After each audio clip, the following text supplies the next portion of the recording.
Passion, idol?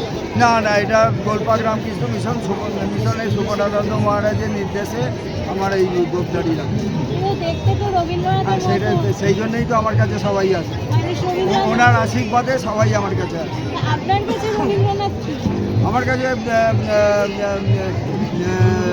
খুবই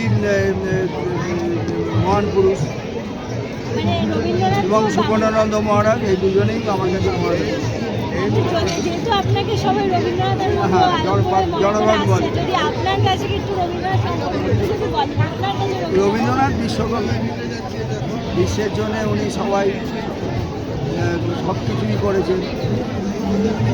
night উপাধি ত্যাগ করেছেন, আবার নোবেল পুরস্কার পেয়েছেন এবং ওনার কবিতা, গান, আবৃত্তি, ছড়া, সাহিত্য সম্রাট সব কিছুতেই মানুষ পড়ে গর্বিত হচ্ছে এবং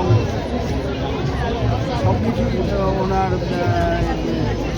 জাতীয় সঙ্গীত। বর্তমান প্রজন্ম যারা হয়তো বিদেশির মেতেছেন, বৈদেশিক মেতেছেন, সেই জায়গায় দাঁড়িয়ে রবীন্দ্রনাথকে অ্যাকসেপ্টেশনের কাছে একইভাবে কি মনে হয় বাংলা? যারা বর্তমান প্রজন্ম, যারা বাংলা এখনো বিশ্বভাবে পড়ে না, বলছে ইংরেজি পড়ে, তারা সেরকম কি এই রবীন্দ্রসঙ্গীত বলুন, এবং তাদের রবীন্দ্রসঙ্গীতকে নিয়ে বিকৃত করা হচ্ছে, হ্যাঁ, নানান রকমভাবে করা হচ্ছে, এগুলো বাজে। হ্যাঁ, এবার তারা না বুঝে এই সবগুলো করছে। সিনেমাতেও কত উল্টোপাল্টা করে গান গাওয়া হয়, রবীন্দ্রনাথকে কোথাও গিয়ে কলুষিত আঘাত করা করা হচ্ছে। হচ্ছে, হ্যাঁ, বঞ্চিত করা হচ্ছে। হ্যাঁ, আপনার নাম? আমি আমার নাম সোমনাথ ভট্ট।